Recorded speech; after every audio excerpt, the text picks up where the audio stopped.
જમ્મુ કાશ્મીરમાં ગઈકાલે આતંકવાદીના થયેલા હુમલામાં 28 જેટલા લોકોના મૃત્યુ નિપજ્યા છે ત્યારે ભાવનગરથી 20 લોકોનું એક ગ્રુપ પૂજ્ય મોરારી બાપુની કથામાં જમ્મુ કાશ્મીર પહોંચ્યું હતું જે પૈકીના પિતા પુત્રના મોત નિપજ્યા છે।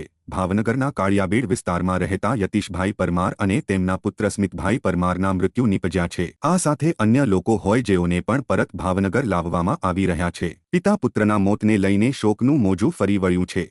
રાત્રિના સમયે મૃતદેહો ભાવનગર પહોંચે તેવી શક્યતા છે ત્યારે બીજી તરફ મુખ્યમંત્રી ભૂપેન્દ્રભાઈ પટેલ પણ ભાવનગર આવી રહ્યા છે।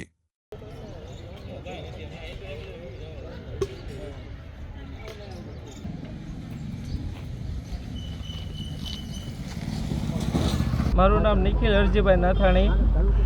20 જણા જમ્મુ કાશ્મીર એટલે કે શ્રીનગર મોરારી બાપુની કથામાં ગયા હતા। મારા મમ્મી પપ્પા, બેન બનેવી ને આ જે યતીશભાઈ છે એ મારા બનેવી છે ને સ્મિત છે, યતીશભાઈ પરમાર એ મારો ભાણિયો છે। બેને ગોળી વાગી છે આપણે પહેલગામમાં। અહીંયા મારો ભત્રીજો સાથે હતો, એણે નજરે આ બધું જોયું છે।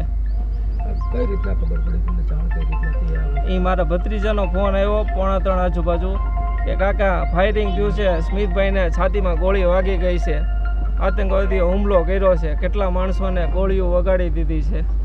મારું નામ નાથાણી પ્રકાશભાઈ ગોવિંદભાઈ, જે યતીશભાઈ સુધીરભાઈ પરમાર, મારા બેન કાજલબેન યતીશભાઈ પરમાર અને સ્મિત યતીશભાઈ પરમાર, જે લોકો તારીખ 16 એપ્રિલના રોજ મોરારી બાપુની કથામાં શ્રીનગર ગયેલ, જે લોકો સાઇટ સીન માટે કાલે પહેલગામ ગયેલ, ત્યાં બનાવ બનેલો, કાલ રાત સુધી અમને કોઈ પણ જાતની માહિતી ન હતી, પણ આજ સવારે જે લિસ્ટ આવ્યું એનાથી અમને લોકોને ખ્યાલ આવ્યો કે અમારા ભાણેજ અને સ્મિત અને અમારા બનેવી અતીશ કુમારનો ગોળી વાગી છે અને આવો બનાવ બની ગયો છે।